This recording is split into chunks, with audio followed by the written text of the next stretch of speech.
Oh, this is our first time going live on Facebook. I am very new to Facebook, so I know Facebook is not new, but I am new to it. So luckily we have Sean here. I was about to say in the studio, but in his own studio, figuring all this stuff out for us. I am sitting in my RV in my backyard. Sean's over at his house. And I'm always amazed that we have the technology that we were able to do this show together and then bring on guests, even on top of that, from other locations all around the world. But And usually we're live on YouTube, and this is our first time live on Facebook.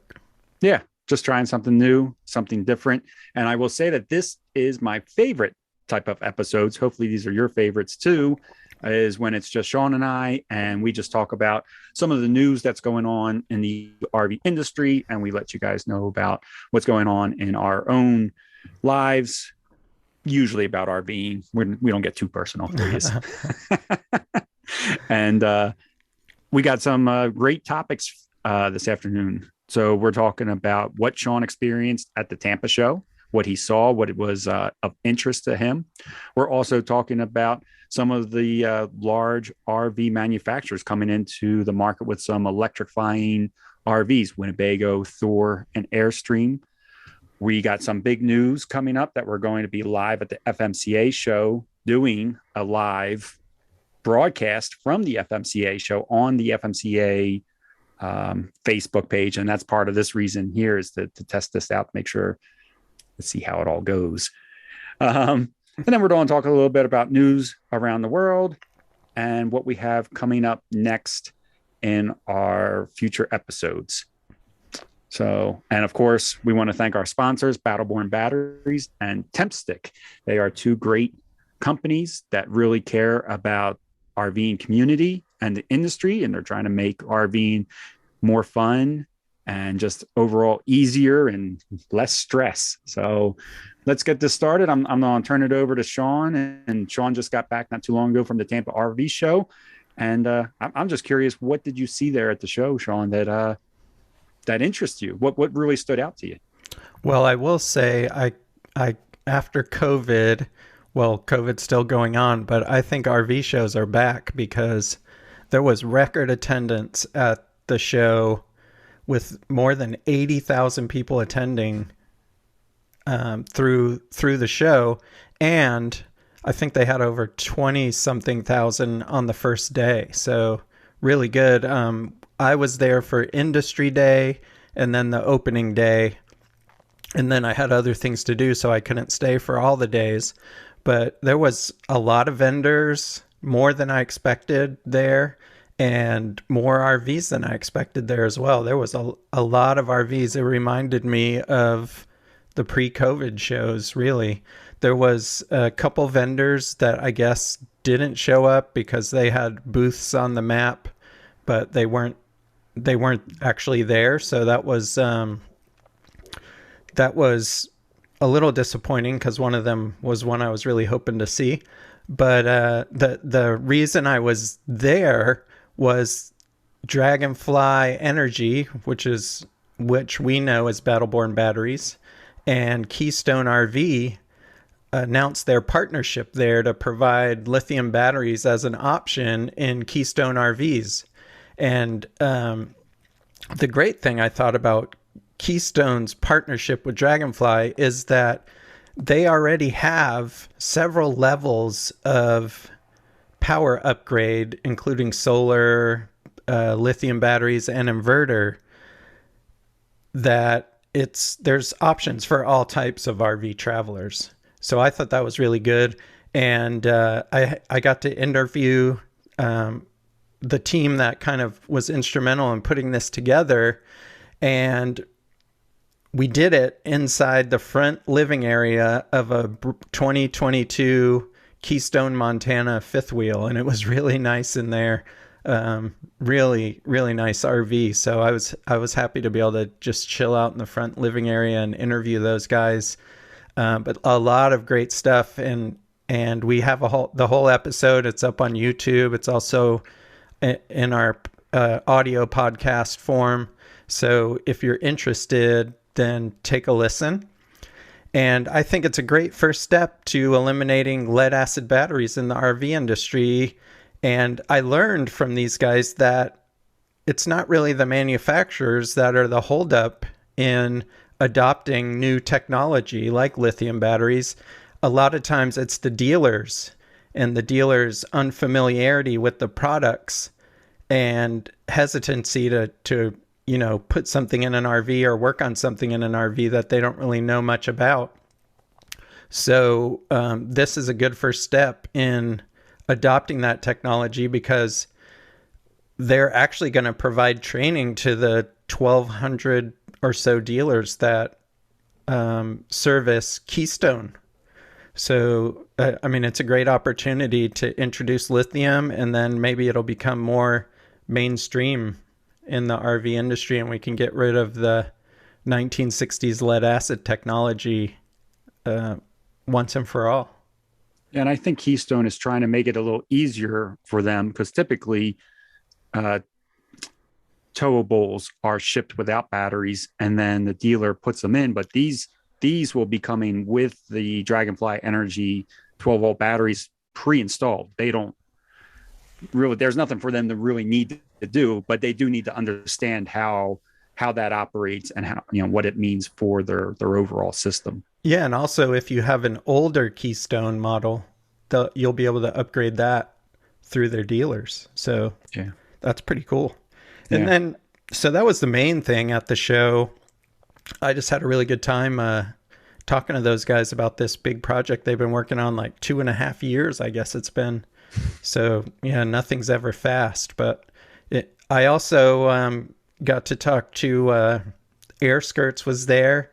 So that was cool talking to Jim.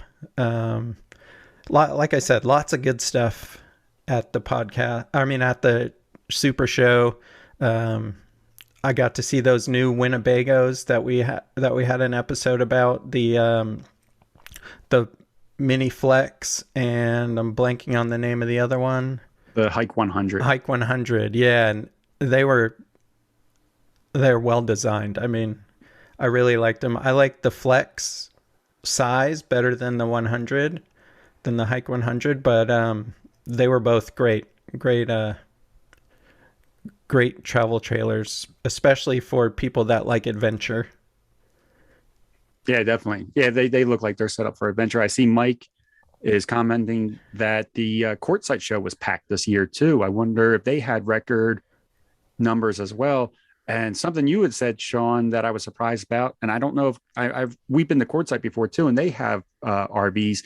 You said that there was a lot of RVs at the Tampa show. I wonder if there was a lot of RVs at the Quartzsite. Maybe Mike can let us know. And if so, I feel like that might be a good sign, because production numbers have been so low with trying to get, parts and supply chain issues that dealers, or not dealers, but manufacturers are not putting out the same numbers that they once did. And it's taking, I heard somebody say that they ordered a new Class A and they're looking at a 14-month wait time. Wow. For it. So the fact that they had a lot of, maybe not stock, but they actually had product there I think is a good sign. Yeah. The only level of RV that I didn't see a lot of there, they're always in their own separate area at the Super Show, but they like the Prevost and the Marathon and those high-end coaches, there weren't as many of those there, but they still had a few there. So it was pretty good. They're too expensive, Sean. If they're going to make one, they can't let $2 million sit on the lot. Right. They can't let them sit on the lot. They got to sell that thing.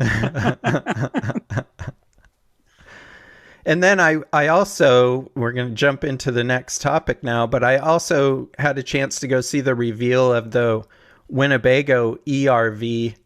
But I missed the other two reveals there just because I was busy, but really impressed with that Winnebago. And I actually got to talk to Jamie, who worked on the project, and they actually put a lot of thought and a lot of effort into this concept vehicle. So I think it's gonna, we'll let them test it, but I think it's really gonna open the doors for ERVs. And he was even saying they were, they had to pick out their setup like a couple years ago. And so now the battery technology is even so much better now that they can get more miles out of it already just by switching up the power system. Yeah, and I like too what Jamie was saying. I don't know if it was in an email or if you told me, but they're actually testing this in real world situations. They're letting people borrow it, take it out for weekend trips, seeing what they think about it, getting feedback on it. So it's like it's a concept, but it's also very operational, very workable concept. People are actually out in it, testing out and getting some feedback of where it needs improvements. And everybody, I would imagine, is going to say it's got to be the range. Range is king when it comes to the EVs, even though I believe it was KOA that told us that most people camp within under 100 miles from their home. Yeah, I think it was 150, but yeah. Was it 150? Yeah. Okay. Yeah, 150. So I feel like they got to get that, whatever that number is the number they got to be shooting for that range. And at the moment, I think the range is on at 125. But like Jamie said, if that thing were to come out today, it would beat the concept's range. Right.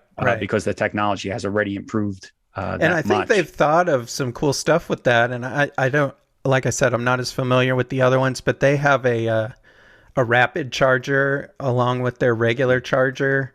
So you can get a pretty good boost with that rapid charger in a fast amount of time. I think 45 minutes. Oh, that is fast. Yeah. So, you can stop and take a break for 45 minutes. Yeah. Especially in an RV when you got a bed and kitchen and bathroom. Yeah. In fact, I saw somebody comment, they're like, somebody was complaining, not just about this, but just in EV technology hitting the motorhome industry. Somebody was saying, well, what if this was in a Class A and you could only do 150 miles per charge? And somebody's comment back was, well, that just means you get to do more camping. Because every time you stop to charge, now you're using it as a camper. Like, isn't that a good thing? They were totally being sarcastic, but I think they were defending it at the same time. Like, not everybody needs to be able to do 300 miles in a single day while RVing and stuff like that. Yeah. So, and we're going to talk about this in a little bit, but Sabrina and I have come off the road full time and we're part timing. And I can tell you that our last 3 RV trips have all been under 70 miles from the house. Yeah. So you fit the profile. I fit that profile. Yep. And I don't mean to alarm you here, Sean, but I lost our feed. I don't know if it was my phone or if it was Facebook. Oh, I still have it up on mine. So okay. Yeah. So it was me. Yeah, but I can't see the comments. So okay, I see the comments. Mike said that there were rigs at Quartzsite. He didn't tour any of them, but they did have them there. So I think that's a good sign. The nice thing too about these ERVs, so Winnebago's actually calling theirs the Winnebago ERV, is because it has that massive battery. It's got an 86,000 watt lithium battery in it. It's what also not only drives the motors, but when you're parked and if you were boondocking or something, it's also what is functioning, does most of your functions inside the RV. It's what's powering your refrigerator and your stovetop. Because they were saying that, I'm almost positive he said it was all electric, no propane. Yeah, no propane. Yeah, so no generator, no propane. So that power bank that's in there, with it's massive, 86. That's a decent size battery.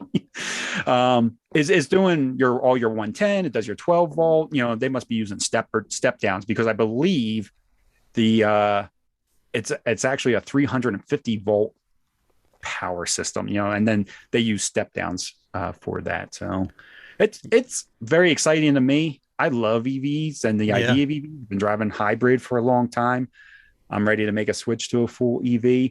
I hope Winnebago reaches out to us and says, hey, do you want to borrow this? Maybe, you know what, Sean, what would be great is if they would let us borrow it and then we do a live episode from something like that. Let it power all of our equipment and everything like that. We might have to reach out to Jamie and see what he thinks. Yeah. I don't know if he trusts us enough. But it is on the Ford Transit. Mm-hmm. So that, it's all electric. All electric. Yeah. Very impressive. Yeah, I thought so too. And then we both saw that Airstream is coming out with a all electric Airstream, and it's going to be called the E-Stream. And some of the things that stood out to me, it also has what I think is a very large, so a little bit smaller than what Winnebago is saying right now. So for the E-Stream, 80,000 kilowatt battery, but it doesn't necessarily, it's not a motorhome where, Right. it's still a towable. So I think that's an enormous battery for a tow behind. Now, this does have driving wheels in it so that you can kind of use it to self park, but more so than that, it will drive a little bit. I'm not really sure how this is working. And I hear people say this could be a good thing or a bad thing. It is going to help with trailer sway. It'll be able to correct itself for trailer sway. It'll also be able to power the wheels to lighten the load on your tow vehicle, whether that be a truck or SUV, to extend, say you're towing it with an EV, it'll then be able to help that your EV vehicle out, if it was a Tesla or whatever it might be, to extend your range in your tow vehicle. So very cool. I mean, the communication, the software that must have to be able to communicate with the tow vehicle to know how much power do we need to give, because anybody that's towed before, like, you wouldn't want something pushing you. So there must be a very fine line. It must be a super complicated software. And I would imagine even if it does give you a push, it must be just like a little helper type of push. And I would guess it's got regen braking in it that could put power back into the trailer. And then when you arrive at your base camp or your stop for the night, I would imagine this E-Stream has plenty of power left over because it also is all electric and supplying the power to all of your appliances. Something else Airstream said was that they took in consideration as wind drag. Airstreams are already, I think, pretty slippery. Yeah.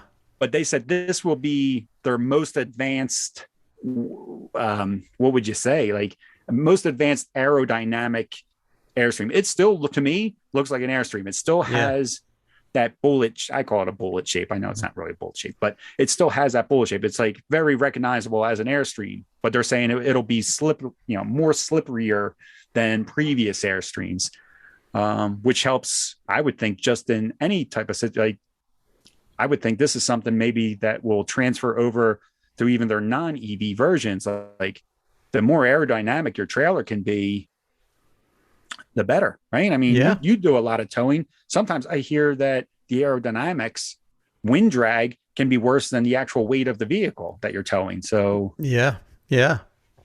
I don't understand, though. I admit I haven't seen a lot of images of the Airstream E-Stream, but it's saying they have a solar rooftop. I wonder how they're putting that on. I'm guessing. What you mean, as far as, is it integrated into the roof already, or do you mean as power wise? No, integration.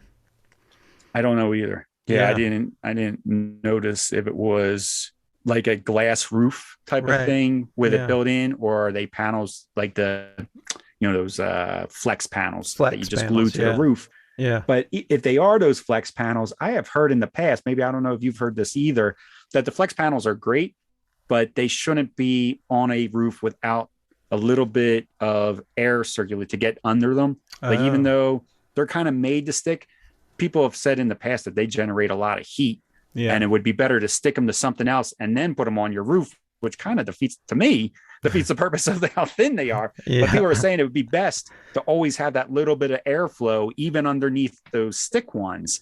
Okay. But I'm sure these manufacturers, I'm not knock on wood here and say these manufacturers know what they're doing. Maybe. Yeah.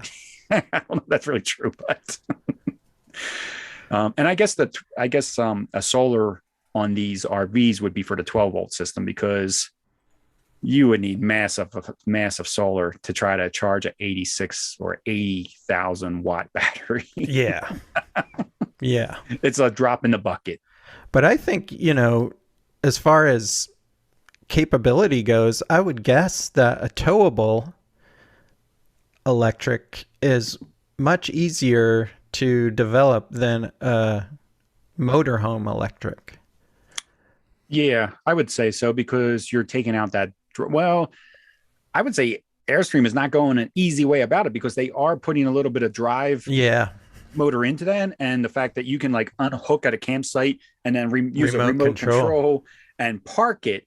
Like Airstream, I would say could probably take the easy way out and just make the whole thing electric, no drive motor, no regen brake, and be done with it, and probably have something out like really quick. But I would say that they're taking it one step further and really putting some innovative and complicated. I think they're really trying to jump a pretty tall hurdle here. Yeah, that remote control parking is going to save a lot of marriages. Yeah, I bet you that's true. I know it's like a common joke on t-shirts and stuff, but it's true. Like even back in this, when we first got our motorhome, which is all one piece, not a travel trailer or anything attached to the back, Sabrina would give me the worst, and she'll tell you the worst signs of what to do. Yeah, and I think that is amplified when you talk about backing in an Airstream or something like that. Well, firsthand, you and Julie, backing in your 42-foot Cyclone. I mean, it was a challenge. It was a challenge. Could you even see Julie at the back? Like she couldn't stand at the back of the Cyclone, I would imagine, because you would never see her 42 feet away. Yeah, it's hard. That's part of the trick is knowing where to stand so that you can see in the mirror. Yeah, where the person is. So yeah, it's like I said, it's a challenge. Now with this little 30-foot Arctic Fox that we have, I hardly use Julie very much in the backing. But that remote control would be nice. Just unhook and straighten it up. Yeah, it reminded me of the Trailer Valet. Remember we had those guys on a couple years ago. Yeah, and they have a system that hooks up to any travel trailer. And you connect it, and then with a remote, you back the trailers in. They weren't really promoting them, and maybe they should have been, but they weren't really promoting them for campsite use, but they were using them for yards, for dealers and manufacturers, so that they wouldn't have to get like heavy equipment like forklifts and stuff like that, or extra tow vehicles. You could just hook up these little robots in a sense. Or they had another one that was more manual, and a person kind of just push behind, like could control it instead of a remote. But there might be a pretty, like you said, saving marriages. Maybe Trailer Valet needs to come up with ones that people would just use at a campground. Yeah. Airstream should use that in their marketing. Yeah, save your marriage by an Airstream. That one's for free, Airstream, if you're listening. And then the third one that was there was the Thor e-vehicle, the Thor Vision. And that is a Class C, is that correct? I didn't see it, Kenny. Oh, you didn't see it? Okay. Well, looking at pictures, it's like a mix between a B and a C. So I'm not sure, does it fall under a B plus or would it fall under a C? It's big when I look at it in photos, but I haven't seen it in person either.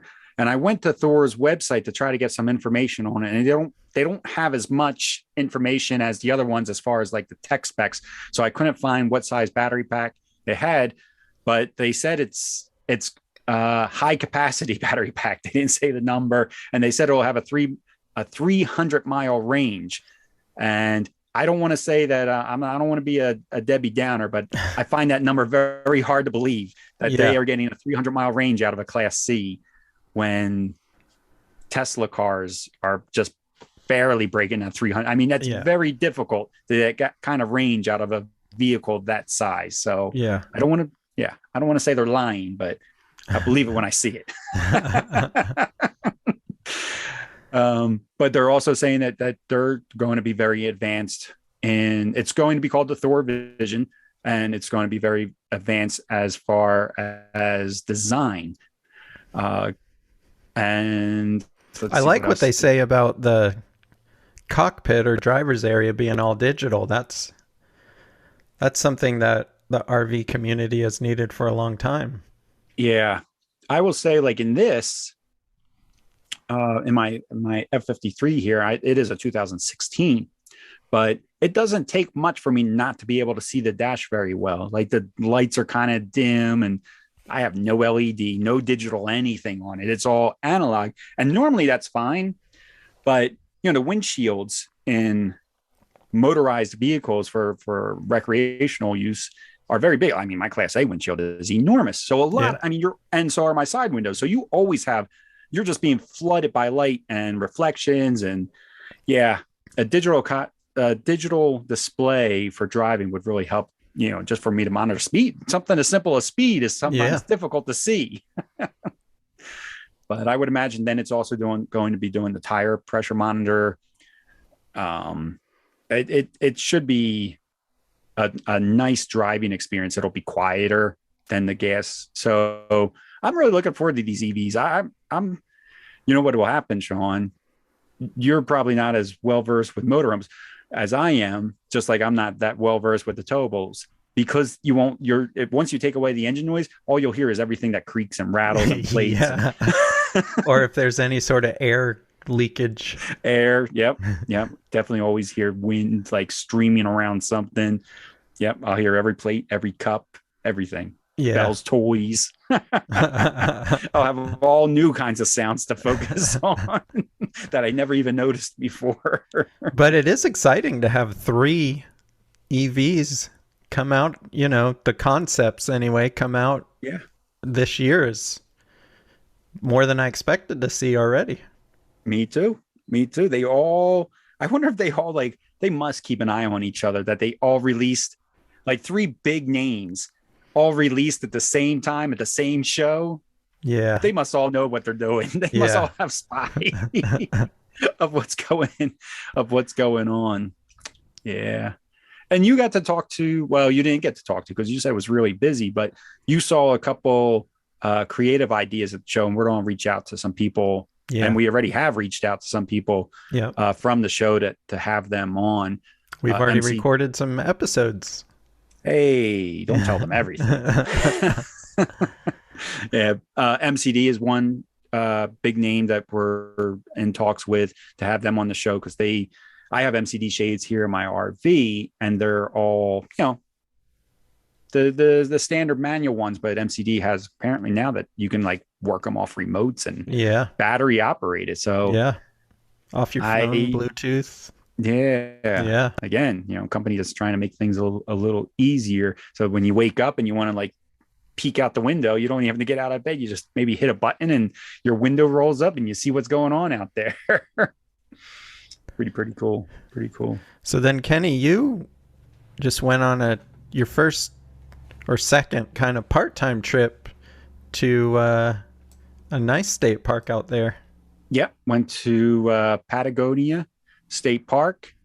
And like Sean said, and I said earlier, I'm not full-timing anymore. So Sabrina and I are now weekend warriors, I suppose you could say, or just part-timers. And we went out to Patagonia for a week.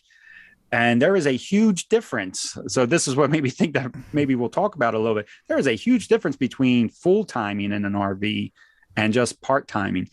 We did vacations every once in a while in RV while full-timing.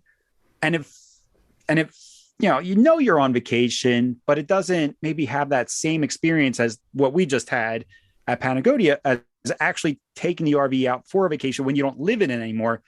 It was really enjoyable, like more so than RVing full time, because when you're full timing in it, you took a vacation, but you're still in your home. This kind of changed that whole experience. Some of it good, some of it bad. So some of the bad is now we had to pack up the RV, and it took us forever to pack up the RV. And we were 100% sure that we would forget something, which never happens when you're full time, because you always have everything all the time with you.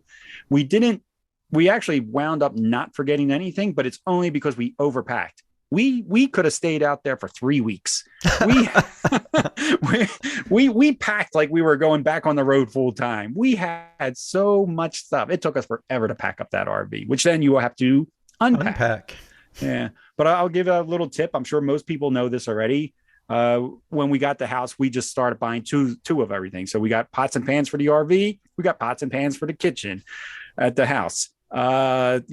Just things like that. Your soap containers, anything that can be divided and buy a second of that's not going to like break the bank type of thing. Makes it a little easier when you pack up and break back down again. But yeah, it was so fun. We rented a boat for today. We did hiking.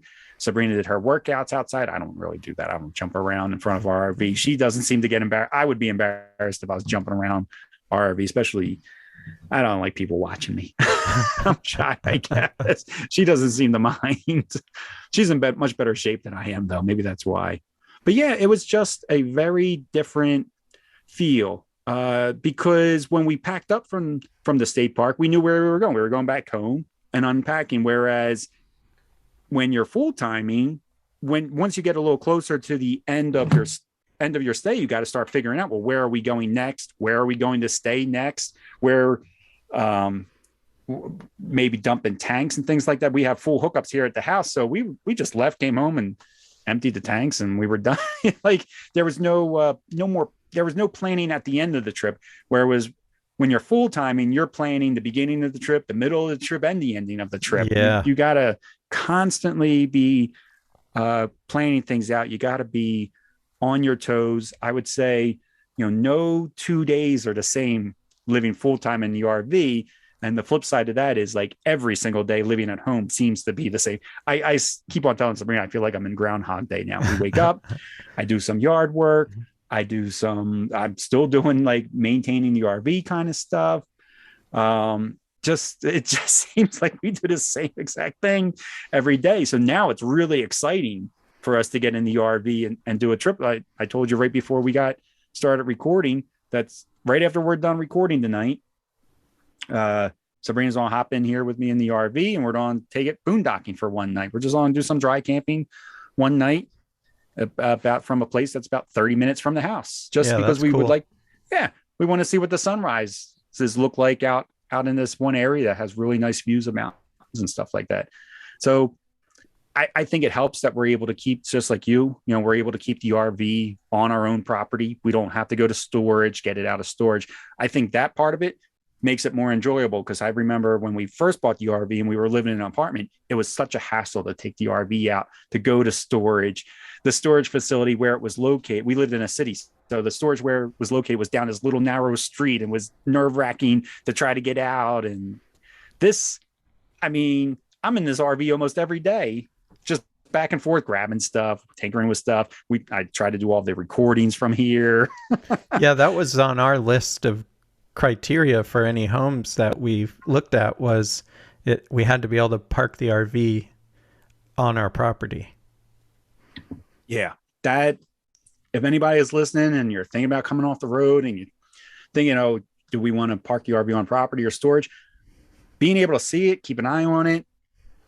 I don't winterize it, so if I need to come out here and turn the heat on real quick, it's super easy. Just so nice to have the RV in a place that sometimes Belle, Sabrina, and I will hop in the RV and we just drive it for a day, go up to some place, we park for the day. It's just so easy having it on your property. Yeah. Huge difference. And I also wanted to talk a little bit about, so I'm going to be using it when we're boondocking, but I've been testing it out for a little bit, and I've used it now at the state park. I bought a little electric kettle. And it's something silly, something little, but I really like this little electric kettle to heat up water. It's like 750 watts. I could not tell you the name of the manufacturer now. It's eluding me. It's a weird name. But what I like about it is when I'm at the state park and I was using it, I'm saving a little bit of propane from heating up my water for my coffee and things like that in the morning. And the second thing I like about it, it heats water faster than my propane stove would with a kettle. So in about 2 minutes, way under 3 minutes, the water's boiling in this kettle, which is really nice. So it's really quick, and I get my coffee real fast. I made it for a couple soups. I've been testing it here on the property I'll unplug the RV. So the other thing I like about it is that it's going to be great for boondocking trips. And I'm going to take it on this little overnight that we're about to do now, because we have a 1,000-watt inverter in our RV. And now with the Battleborn batteries that I have in here with the lithium power, it's nothing to power this kettle. So I don't need to fire up my generator to, say, microwave water for Bell. So people are going to think Bell's really spoiled here, but Bell gets dehydrated food. And I heat up her water and I mix it with her dehydrated food and everything. And normally I could have just done that with propane, but I'm going to save propane by just using this little electric kettle. I already got the batteries. I got the inverter. It's a nice little, it's collapsing, it folds. Maybe I'll put some pictures in the show notes and I'll have the name of it. I'm not trying to promote any certain brand. I'm sure there's a ton of little electric kettles out there that you could use for the same reason, but I like the ability to kind of save a little. Propane's really expensive right now. Yeah. Every little bit helps. I just felt like, why not take full advantage of our Battleborn batteries that we have in here and start using the power. Same. And then, at campgrounds, use it instead of the propane. So it just seems to make a lot of sense. Yeah. Now that you mentioned that, I thought of something that we use now that is great for RVing, especially part-time. And that is, Julie and I both read a ton. We read a lot of books. And so we used to read on our iPads because actually carrying books when you're traveling full time is a lot of weight and a lot of storage space that could be taken up by other things that are more useful, I guess.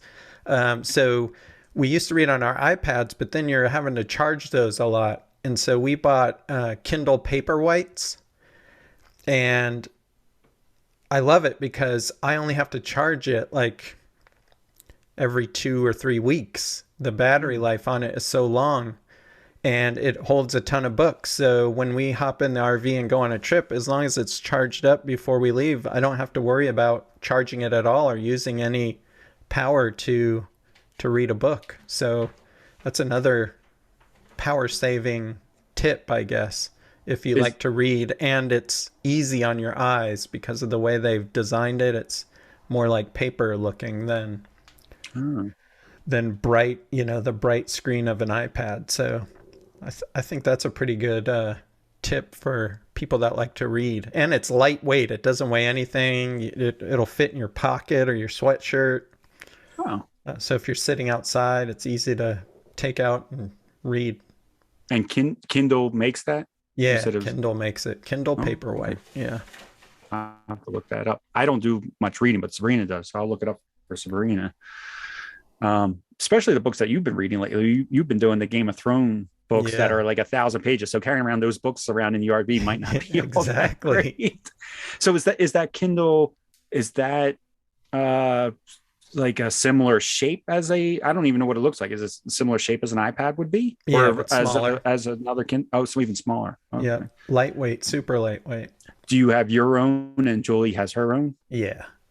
Okay, so then you store the books on the device itself, or is it cloud? Oh, that's a good question. I think, well, they're stored in your Kindle library, so they are stored in the cloud, but you can also download them to your device if you're reading them. And it holds, I can't remember if it's 8 gigs or 6 gigs of storage. So a lot of books. Yeah, that's a lot when it's you just can put like 1,000 books on there. Oh, okay. So perfect. So even, and then we use the library, so we have a library card, so it's free. So we save a bunch of money too. Instead of buying books, download them from the library, and it's cheap and power saving. Yeah. So even boondocking, you're able to download it before you arrive someplace in case you don't have service, and you're able to access the books that way. So back to your kettle, Kenny. Do you know if they sell a 12-volt adapter? Then you wouldn't even need to use the inverter? Mm-hmm. This one did not, but I wouldn't doubt that there's somebody. I wonder though, that's a good question, Sean. I feel like 12-volt devices are normally limited on wattage, like just Mm, how much, like a cigarette lighter and those 12-volt, unless yeah. they're been specially designed. I feel like they're usually low watt, right? Or maybe I'm wrong. Maybe you can get a high wattage out of them. I don't know. I didn't see one. I didn't see one that runs off 12-volt. But you're right. That would be even better because then you're not, because there's always a loss when you're converting your Right. power. Yeah. I don't pay attention to it because I got battle-born batteries that have plenty of power. But if you didn't have lithium batteries, I mean, that Right. would be a big deal. Yeah. I mean, any law, you don't want to take any loss. That's a great question. I will look that up. I don't know the answer to it. You stumped me, Sean. But it is nice that it's only, what'd you say, 700? 750, yeah, Yeah. 750 watt. And I know they made like smaller wattage ones, but this one got pretty good reviews. And with the higher wattage, it just boils the water that much faster. So even though the wattage is higher, you're boiling faster, which means that you're running it for a shorter period of time, which saves a little. I don't know. I'm sure there's a breaking point And how long does where it take to boil water? under 3 minutes. Oh, Yeah. under 3 minutes. Oh yeah. It's like a little over, yeah, for a little over 2 minutes, and it's hot enough for my coffee. Wow. Yeah, and it does maybe 16 ounces of water at a time. I would guess maybe 16, 20 ounces of water at a time. So yeah, it can boil 16, 20 ounces of water in under 3 minutes. It's really good. It's Yeah. been sometimes you purchase things and you're like, you're not sure. This was a great purchase. I really like this little kettle. I'm gonna put it up on Instagram and do a little story about it. And you got it on Amazon, right? Got it on Amazon. Man, you can't beat Amazon. Find anything on Amazon. Yeah.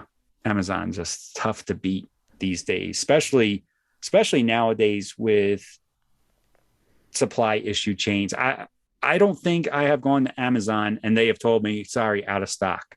But I've gone to like RV dealers and found things out of stock. I've been to Target with things out. Amazon seems to be well stocked somehow. I have no idea how. Now, exciting news, Kenny. Yeah, We are going to be at the FMCA rally yeah. doing live shows every morning, broadcasting, I believe, on the FMCA Facebook page. Yeah, that's huge for us. That is a big deal. So we had Chris Smith, the CEO of FMCA, on our show a couple months ago. He really enjoyed his time talking with us. We chatted with him, before and after the episode, and during the episode as well. And he really liked how the episode turned out. They do a rally every year in Tucson. And he invited us to come to Tucson and wants us to do a morning show. So this is going to be very new territory for us as far as doing like a live show. We're going to try to interview 2 guests per day, every day of the show.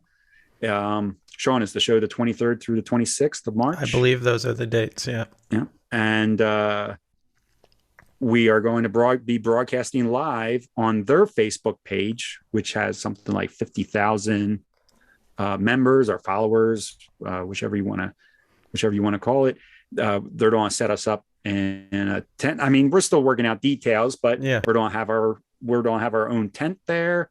And if you want to come by and say hi to us, we'll be there. Just don't say hi to us while we're live recording. But yeah, we're going to be hanging out at the show. We'll meet people. We're going to do the episode. I think I'm super excited about this. Really, really excited about it. Yeah, and after doing the live episode at the Tampa show, I'm really excited about, we got some new equipment that would be good for this type of thing, and I think it's going to turn out great. So I'm really excited about it too. Yeah, if you listen to the live episode that Sean did from Tampa with Keystone and Dragonfly, and if you listen to it just like I listened to it, it's hard to believe that was live because the equipment that we picked up does such a great job. Like, that is very crisp, very little background noise. I said to Sean, it's almost too good because you can't hear the people walking around. I felt like it almost lost. If there's one complaint about it, it's like that it was too good. You kind of lost the feel that it was live because it was so clear and so crisp. Yeah, so it didn't sound live. Yeah, I'm really excited about about this, and I think we'll get some good content out of it for sure. Yeah. Yeah. This will be our first time. So this won't be our first time doing live episodes because we did one live with KOA. You just did this one. But this will be our first time live with an audience because they're talking about possibly having this tent and then putting a couple chairs in there so that people could watch us. Yeah. That makes me nervous. That's the part that gets me. I'm like, oh, an audience? So yeah, if you're interested, if you're not going to be at the FMCA rally, you tune in on Facebook every day, and we'll be on there talking to some of the folks there, vendors who are there at the show. So it'll be exciting. Yeah, and we're still working out times and stuff like that, but it's sounding like 10 a.m. to noon, so 2 hours a day. And that would be, it's not Central Time, Mountain Time.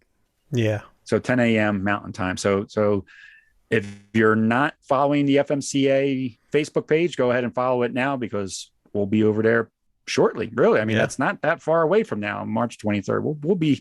It'll be here before we know it. And if you're going to be there, stop by and say hi. Yeah, definitely. And this is exciting for Sean and I too because Sean and I live on opposite ends of the country, so we don't get to run into each other too often. So this is really great that we're both going to be at the same event. And so now into some RV news, Kenny. Yeah, terrible news from Austin, Texas. 34 catalytic converters were stolen at an Austin RV dealership. The damages were estimated to be close to $100,000. And that's one dealership, right? A single delership. Yeah, it's crazy. Yeah. KVUE from ABC, local news there, had a story about it. And I mean, I remembered this being a thing, like people stealing catalytic converters. I haven't heard of anybody hitting a dealership and knocking them, like a bunch of them all out like this. I've heard of people like boondocking and having it done and parked on their street somewhere and have nothing like this. 34 all in a row. Yeah. It's pretty terrible. Yeah. And that takes 34 RVs off the market in this really competitive market already. Yeah. Yeah. That's a good point. I didn't even think about that, but now now they can't sell them this way until they put catalytic converters in them and things are already delayed as they are. Yeah, hopefully the dealership insurance will cover a lot of that. But if not, that's huge. It's a big hit. Yeah. It's a huge hit. I'm hopefully they can catch the people that did it. I mean, it's pretty terrible. I think, Kenny, by the end of the year, there's going to be some smart person out there is going to develop some catalytic converter anti-theft thing for RVs and big trucks. The police are saying, and I don't know if this is true, but the police are saying something as simple as taking orange spray paint and spraying your catalytic converter could persuade a criminal not to take your catalytic converter, because if they would steal that one and bring it somewhere to sell, the junk, a lot of times they bring them like junkyards, scrap yards and things like that. If for whatever reason, a scrapyard would look at it and it has any type of markings on it, a lot of times they assume it's stolen and they don't really want to deal with it. So police are saying that, if you spray paint it bright orange, then the thief might take a look at it and be like, all right, I'll just go to I'll go to your neighbor. I'll go to your neighbor's RV and take theirs instead. Because I guess even if you would like spray it orange, and for them, it's just extra work for them to try to scrape all that orange off or repaint it. And if it looks repainted, then that might be a reason too that a scrapyard would reject it if they see that it looks like maybe it was repainted again. So the secret is listen to our tip, but don't tell your neighbor. Yeah, keep that one to yourself. Yeah, it's just terrible that these are the things that you got to deal with sometimes. I mean, stealing catalytic converters, and it's just like some type of element inside these converters that make them worth money, because I don't even think the scrapyard is reselling them as functioning catalytic converter. I think they're scrapping them and taking the metal out of them. Yeah, it's not like they're being reused or resold. Yeah, there's some type of material in them that's worth something, almost like copper and wire. But this is it's something else in this catalytic converter that's worth money. Okay. Just the material alone. And speaking of money, Lippert showing record sales, the 4.5 billion revenue for 2021. Billion. Yeah. That's crazy. And that is crazy. That's crazy. With the supply chain shortages and all, they said it's 73% increase during the year compared to 2020. Yeah. That's... And 2020, I thought, was a good year too. Yeah. Well, 2020, they had 2.6 billion. So not a bad year either. Yeah. So they're proof that the RV industry is still going strong. Yeah. And the CEO, I never really thought about Lippert as this way, but the CEO compares he doesn't compare them. I compare them this way, but the CEO said that they are like the OEM for the RV industry. So it made me kind of think of like maybe Mopar is for Dodge. I didn't ever really thought about it that way, but I guess that's true. A lot of the parts that are on our RVs come from Lippert. It may be the steps. It could be Lippert, I think, owns Furrion. So it could even be some of your appliances that are in your RV. It could be your jacks. So it does make sense. They make a lot of these components for the RV manufacturers, and all of them, not just one in particular. So we recently just read that they make chassis. Yeah, I had no idea. Yep, yeah. Make towable chassis. And I just never realized. I always knew that Lippert did a lot. I just didn't realize just how much, I guess. I didn't know they were doing $4.6 billion a year. Yeah. It's incredible. That is unbelievable to me. Those numbers always sound like Monopoly numbers whenever I hear stuff like that. Yeah.